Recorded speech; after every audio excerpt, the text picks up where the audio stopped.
Following the leaked decision on Roe v. Wade, progressives have been warning that same-sex marriage, contraception, and even blowjobs, yes, are on the chopping block. Now, of course, I got a lot of pushback from conservatives saying, oh, no, we're not going after those things. What are you talking about? We would never go after those things, just like we would never go after the established precedent of abortion. Oh, right. Now, we're going to start out here with Ben Shapiro. Ben Shapiro tweeted this. The left can't speak about abortion in convincing ways, which is why they're now trying to falsely accuse Mitch McConnell of wanting to kill the filibuster, Blake Masters of wanting to ban contraception, and the states wanting to ban interracial marriage. So, now, again, Ben Shapiro has no idea what he's talking about. Actually, he does. He does have an idea of what he's talking about. And what he's trying to do is basically to run cover.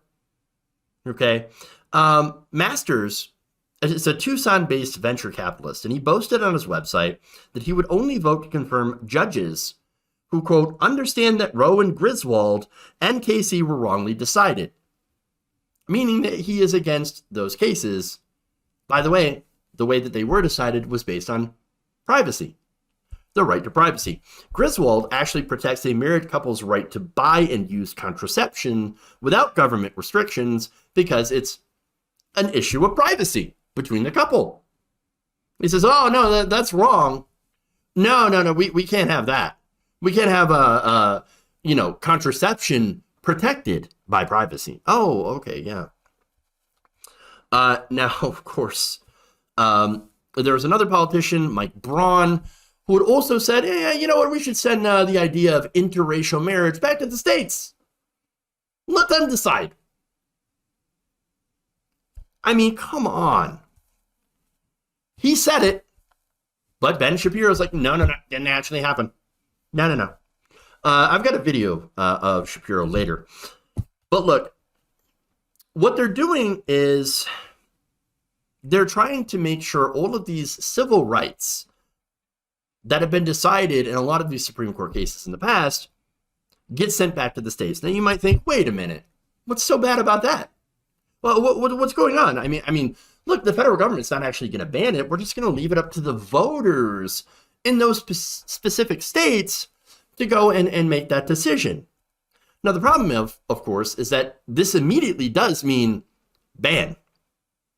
In Louisiana and in many other states, there are so-called trigger laws. Now, in Louisiana specifically, this trigger law would be an immediate abortion ban. According to WKRKF, the bill would allow prosecutors to charge anyone who undergoes or provides an abortion with murder. That's it. Murder. Now, you might be asking, okay, but you're talking about birth control here versus abortion. Of course they're not. That doesn't mean they're going to go after birth control, right? No. The law HB, and this is the insidious part of it, HB 813 defines personhood, in which a lot of these bills are so-called personhood bills that will be kicking in as trigger laws. Personhood defines, obviously, a person getting constitutional protected rights as the moment fertilization occurs. So as soon as a sperm meets that egg, that's a person, according to them. Now, the Bible doesn't say that. No, the Bible says it's life when it takes its first breath. But remember, we shouldn't be making laws based in the Bible anyway. So what the Bible says doesn't even matter. And yet what they're doing is they're taking out passages, cherry picking them. And not only that, but they're just taking stuff that's in the Bible or not even in the Bible, I'm sorry, and legislating on that, pretending that it is. So now they're saying, well, it's a person now that it's a fertilized egg. Now, what that has to do with many forms of birth control, including IUDs and Plan B, is that those things would prevent the implantation of a fertilized egg.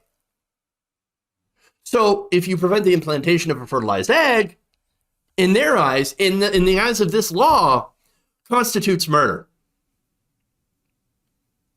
Oh, so that's how impacts. And not only that, but under a lot of these laws, that's another way that they could punish women for having a miscarriage and throw them in prison. And it has happened already. So that's what's going on. That language, again, would effectively ban many different forms of birth control and charge, again, people with murder. But there's more. And more conservatives basically admitting what they're doing. Students for Life America's executive director, Kristan Hawkins, has said that in her ideal world, the pill and IUDs would be illegal. Just ban them. How weird. I thought they weren't coming after birth control. I thought they didn't care. I thought that was a personal decision. There's more. I have a video here. This is Idaho State Representative Brent Crane, who's a Republican, basically saying, we don't know for sure yet, but we might actually go after IUDs. And that's after giving some disinformation. Take a look. How about abortion pills via mail or IUDs or Plan B? Would you hear legislation to ban those? I would. Absolutely. There is some concerns, health concerns actually, with the medication that they mail the medication to the woman. She takes them. They can sometimes have a reaction to that. So from a health concerns perspective, yes, I think that we need to take a look at that legislation, or look at legislation that would deal with those particular prescribing of those abortifacients. Plan B, I probably would hear that legislation. IUDs, I'm not for certain yet on where I would be on that particular issue. Oh, Plan B. By the way, they're lying. It's not an abortifacient. It just, once again, prevents the implantation of a fertilized egg. That's why you only have a certain amount of time that it is effective. Once that implantation occurs, it is no longer effective. So, once again, I was going to say that it was an accidental misunderstanding, but no. It's purposeful. It's purposeful. They know how it works, and they don't actually care. And so here he is spreading disinformation about what Plan B is. And again, this is part and parcel to the so-called pro-life movement. They have lied about abortion, and they have lied about Plan B. So understand that they're incredibly dishonest and have misled people. And now, of course, you might be like, but wait a minute. You understand? They say they're trying to protect babies, right? And so they shouldn't they be honest and have the truth on their side? But the very thing that they believe that they're doing, which is about protecting life, protecting babies, you don't think that they would lie to do that? Of course they would. Of course they would. Yes, and they have lied, and they've even impersonated doctors in their so-called crisis pregnancy centers. That's what they do. That's what they do. They lie all the time about what's actually going on. And that's, again, because their views are deeply unpopular. Now, there's actually more. We're going to go to Mississippi Republican Tate Reeves on this issue. And he's going to be asked by Jake Tapper on State of the Union if he's in favor of, again, banning birth control.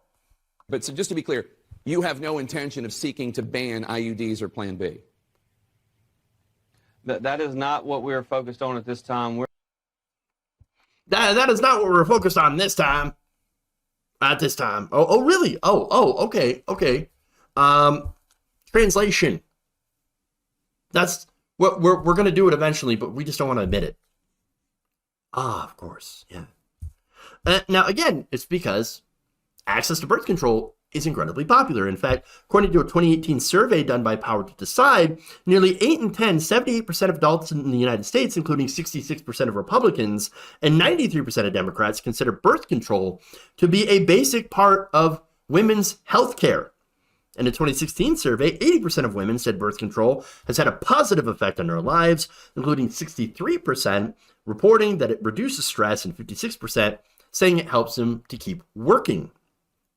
About 99% of sexually active women of reproductive age have used some form of birth control, such as an intrauterine device, patch, or pill at least once. And by the way, this shouldn't have to be mentioned, but I'll mention it anyway. A lot of women also use birth control not because they're having sex, which is, again, totally fine. I don't think there's any problem with that, and there shouldn't be any problem with that. But they also use it to help regulate their cycles, to regulate their bodies. And so there's that as well. But again, it shouldn't matter if you are using birth control to have sex. That's what it's there for. But, finally, when Gallup back in 2015 did a poll, they asked if birth control in general was morally acceptable. You know who said that? That it was 89% of the country. Morally acceptable. Weird. So look, this is Republicans doing a little bit of sleight of hand when it comes to their actual positions. Because they want to ban birth control. Not because of any, we care about life, we care about the implanted or not implanted fertilized eggs because we believe those are people. No, it's because they want to control women's bodies and to punish women for having sex. Full stop. Punish women for having sex. Oh, and by the way, Amy Coney Barrett also says in her argument for, overturning Roe, well, we need to have a new, make sure that we have a domestic supply of infants for adoption. There are thousands of kids in foster care. And by the way, this is the same part of it that says we shouldn't have gay people be able to adopt. No, get out of here. Get out of here. Now, as for, finally, same-sex marriage, and how, again, it would lead to anything else, right? Now, Ben Shapiro has recently telegraphed his own attack against Obergefell, which is the same-sex marriage position. In fact, here it is. And then they try to claim, well, they might overturn Obergefell. First of all, Obergefell is a bad Supreme Court decision. And if we had a Supreme Court worth its salt, they would overturn Obergefell. But they're not going to. They explicitly say, Alito says, I think 3 separate times in that decision that I read in nearly its totality on the air yesterday, that this has no impact on other cases of different lines, which is a clear reference to Obergefell, repeatedly. Okay, but Democrats know that deep down in the cockles of their tiny little Grinch-like hearts on abortion, they know that the abortion issue is not a winner. So they're trying to expand it out, say, well, you never know. The Supreme Court, they might go after gay rights. They might go after... Sure, you're right. The same Supreme Court in which Neil Gorsuch idiotically ruled that the Civil Rights Act of 1964 covers transgender people is going to now overrule Obergefell. I'm sure, Terry. Go for it. Oh, yes. Of course they're not going to go after Obergefell, which I totally think that they should go after Obergefell because it's a terrible decision. But they're not going to. Because something about transgender. Can you believe they actually ruled in favor of transgender? Oh, how terrible. But we should get rid of it all. But they're not going to.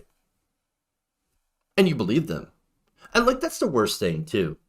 Oh, see, they say they're not going to go. You know what? They also lied during their job interview for the Supreme Court.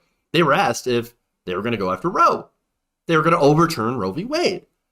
And they said, no, we respect precedent. We love precedent. We love it so much that we're just not going to touch it. Oh, really? That turns out to be a lie. What else are they lying about? No. Look, they're coming after your rights, and there's no doubt about it anymore. None at all. They want to keep people poor and desperate. And you know why? It's because they're against freedom. The only freedoms that they fight for are for corporations.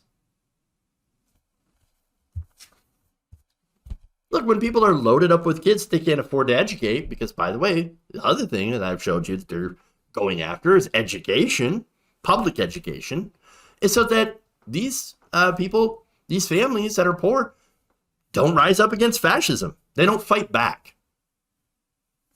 And they take the country all the way back into the Dark Ages. That's who they are. And by the way, if you're thinking, well, look, sure, what we need to do is we just need to vote blue. No, that's not going to do it either. Nancy Pelosi and Jim Clyburn and the Democratic Party are literally out there stumping for anti-choice Democrats in Texas. Henry Cuellar.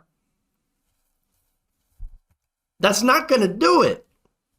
Look, what you do, you got to protest, you got to show up, you got to organize your community, organize your workplaces. And yes, of course, you vote for progressives. That does help. But that's not the end-all, be-all of how to fight back.